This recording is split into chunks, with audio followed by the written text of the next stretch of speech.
Hey guys, welcome to this video. Today we're going to be talking about the murder of Rhonda Knutson whilst I do a painting of 001 and Vecna from Stranger Things. I hope you enjoy this video. If you do, please hit the like button and don't forget to subscribe down below for more. Let's get into it. When Rhonda Knutson arrived for her overnight shift at a convenience store at 9 p.m. on Sunday, September 6, 1992, she expected it to be a quiet night. Monday was Labor Day, and many of the truckers who would normally stop by the store for gas and snacks while they were out on their delivery routes were off because of the holiday. Rhonda had been working at the Williamstown store in Chickasaw County, Iowa, for several years. The 22-year-old worked from 9 p.m. to 5 a.m. 5 nights a week and seemed to genuinely enjoy the job. She developed friendships with many of her regular customers, most of whom were truckers or farmers, and they would often stop by the store in the middle of the night to check on her. Rhonda never expressed any fears for her safety. Even though she worked alone, she was certain she could handle anything that came her way.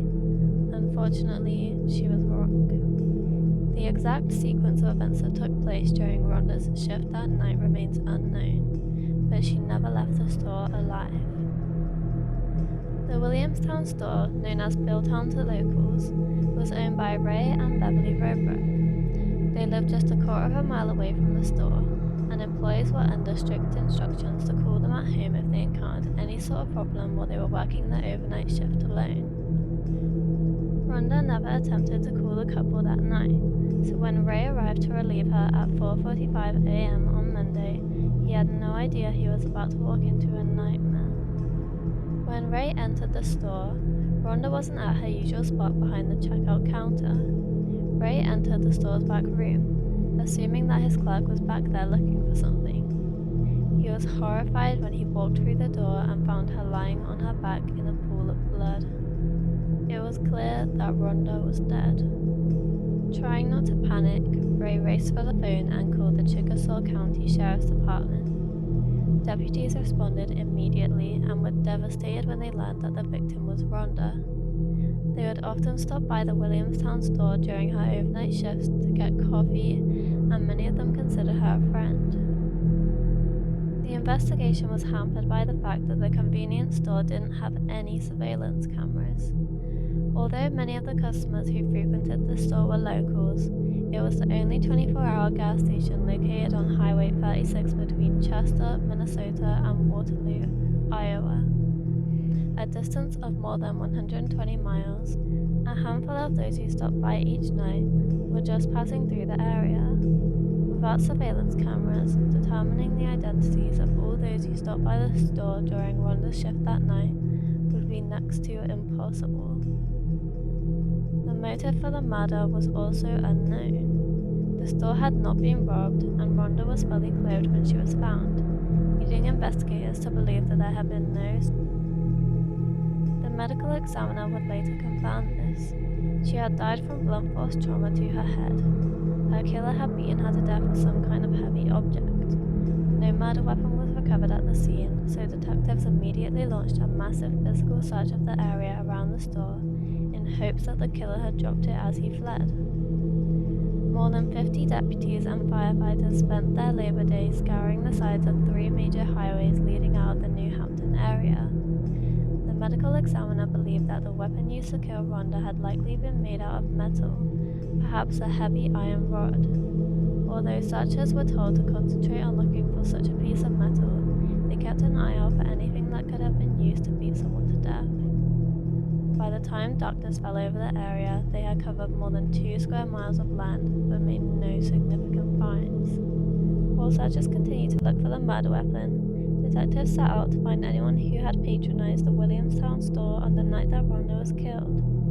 After speaking with several people who had stopped by the store in Rhonda's shift, they determined that she had still been alive and well at 3 a.m. The day after the murder, investigators had made a public appeal for help in identifying the driver of a semi-truck with a silver or white trailer that had been seen at the Williamstown store in the early morning hours of Monday. The driver was described as a heavy-set white male with dark hair and a beard, between the ages of 35 to 45 years old. One witness had seen the man at the Williamstown store around 2 a.m., while another reported he was still there an hour later. Officials noted that he was not considered a suspect at the time, but they believed he might have witnessed something that could help their investigation. The murder shocked the tiny town of New Hampton, home to less than 3,700 people. Violent crime was almost unheard of, and residents were convinced that the killer had to be from out of town. The last murder in Chickasaw County had taken place more than 20 years earlier. Detectives with the sheriff's department admitted that they had little experience when it came to murder investigations. To compensate, they asked for the assistance of the Iowa State Division of Criminal Investigation and were confident that the murder would be solved. With robbery ruled out as a possible motive, investigators focused on the victim, combing through her background to see if there was anything that might have made her a potential target for murder. They interviewed all of Rhonda's relatives, friends, and associates. Not a single person they spoke with had a negative thing to say about her. Rhonda had grown up in New Hampton and was a 1988 graduate of New Hampton High School. Her former teachers recalled that she had been a pleasant, friendly, and hardworking student who got along with everyone and never caused any problems at school. When officials at the school first learned of her death, they assumed that she had been killed in a car accident. When they learned that she had been murdered, they were in disbelief that something like that could happen in a small town in Iowa. Her friends described her as an outgoing young woman who was always a lot of fun to be around. She liked to dance, had a horse she adored and loved to ride, and was a talented artist who enjoyed painting and drawing. She also had a feisty side to her. At the urging of her boyfriend, she had recently taken part in a demolition derby and started motocross racing. Rhonda had met her boyfriend Alan Wolf 3 years earlier while she was working at the store. He was a delivery driver based in nearby Tripoli, Iowa, and would often see Rhonda when he stopped at the Williamstown store. They started dating, and Rhonda eventually moved into his Tripoli home. Although Alan and Rhonda weren't officially engaged, they had been talking about getting married, and friends of the couple knew it was just a matter of time.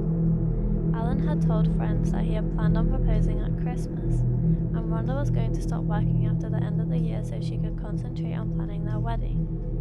Rhonda and Alan had spent Sunday together, going water skiing that afternoon and then to a pizza parlor for dinner before Rhonda had to go to work.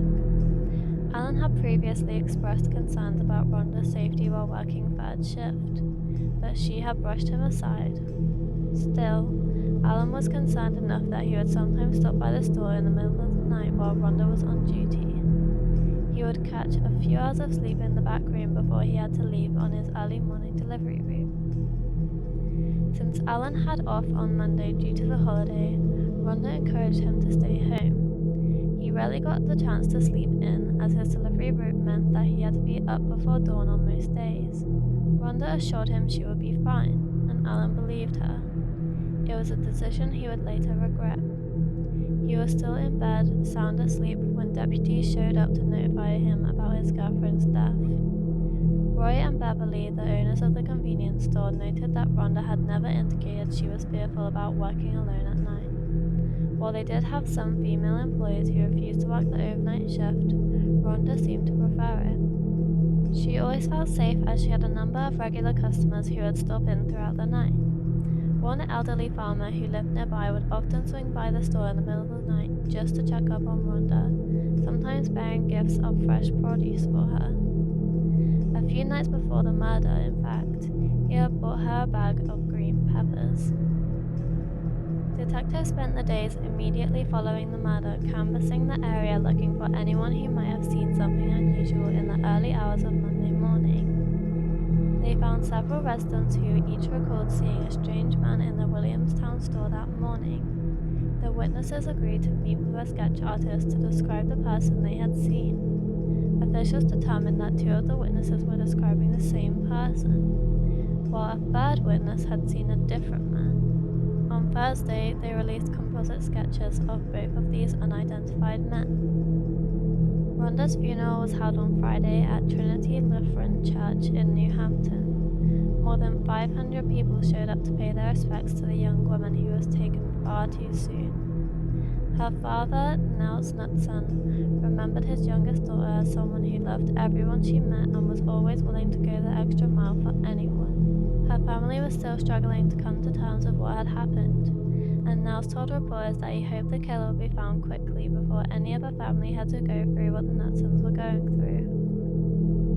The Williamstown store remained closed for business until Friday after the funeral. When they reopened, there was a tin can set up by the register to collect donations so that a memorial for Rhonda could be created. They also wanted to offer a reward for information leading to the arrest of the person responsible for the brutal crime. Although law enforcement and Rhonda's loved ones had hoped that her murder would be solved quickly, it soon became apparent that this was not going to be the case. A month into the investigation, Chickasaw County Sheriff Tom Burnett admitted that no arrests were imminent. The murder weapon remained unaccounted for, and detectives have been unable to develop any potential suspects. They continued to circulate the composite sketches of the two men seen in the convenience store shortly before the murder, but no one stepped forward to identify either of them. Detectives had followed up on more than 300 tips and interviewed hundreds of people, but no one had been able to shed any light on what had gone on in the Williamstown store that night. As weeks went by with no real movement on the case, rumors began circulating through the small town of New Hampton. Some people remained convinced that Rhonda had been killed by a long-haul trucker who just happened to pass through the area on Labor Day. Others whispered that her killer was someone closer to home. It was no secret that Rhonda was friendly with many of her regular customers, particularly some of the sheriff's deputies who frequently stopped by the store during the overnight hours. She had even been a bridesmaid in one deputy's wedding. Some people thought it was possible that Rhonda had been having a secret affair with one of these deputies and that he was responsible for her death. As distasteful as the rumor was, it was one that detectives had to fully investigate. Every Chickasaw County Sheriff's deputy had to be looked at, and officials were eventually able to determine the whereabouts of each one during the time of the murder. None of them were in the area of the convenience store, though many of them wished they had been. If they had, they might have been able to prevent the murder from taking place. Detectives believed that the cash register receipts from the hours leading up to Rhonda's murder that night might be the key to identifying her killer, and started the tedious process of following up on each transaction. Rhonda had completed 63 sales that night. Investigators have been able to identify 32 of these customers, but the names of the other 31 remained a mystery.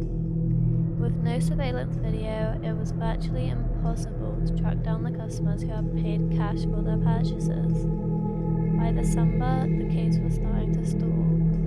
More than 600 people had been interviewed, but no substantial leads had been developed.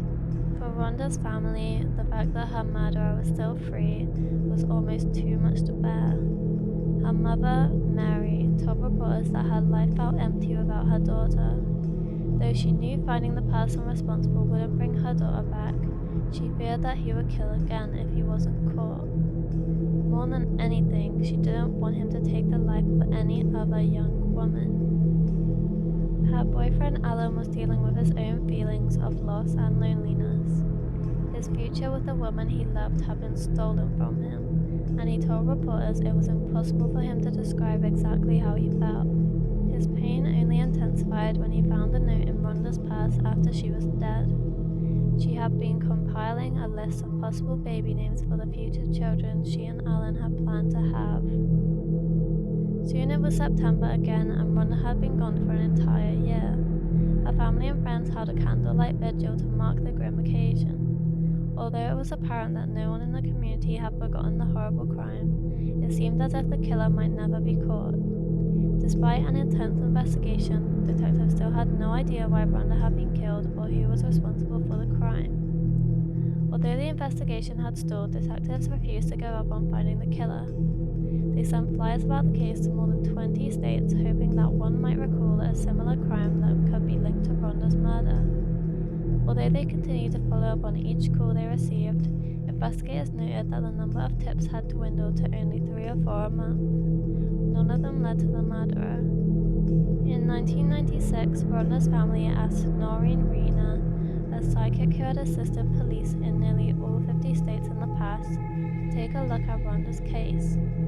Noreen told them that Rhonda had been killed by someone from her past. She also believed that this person was still in the area and still shopped at the Williamstown store.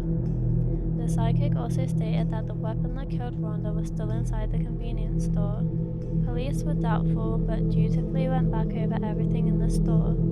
They found nothing consistent with the murder weapon. In July 1998, the Williamstown store was torn down as part of a highway expansion project.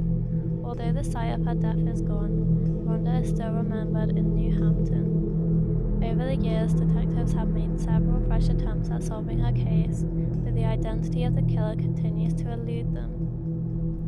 In 2020, an Iowa truck driver named Clark Perry Baldwin was arrested after his DNA was linked to the deaths of 3 women in the 1990s. Their bodies were found in Wyoming and Tennessee. At the time of Rhonda's murder, he lived in Nashua, Iowa, less than 20 miles from the Williamstown store. The Chickasaw County Sheriff's Department has not been able to connect Baldwin to Rhonda's murder, but considers him a person of interest. Rhonda Annette Knutson was just 22 years old when she was brutally murdered in 1992. She was looking forward to getting married to her longtime boyfriend and had already started a list of names for their future children. Her killer has never been identified, but detectives hope that advances in technology might help them finally obtain justice for Rhonda. If you have any information about Rhonda's case, please contact the Chickasaw County Sheriff's Department at this number, or the Iowa Division of Criminal Investigation at this number.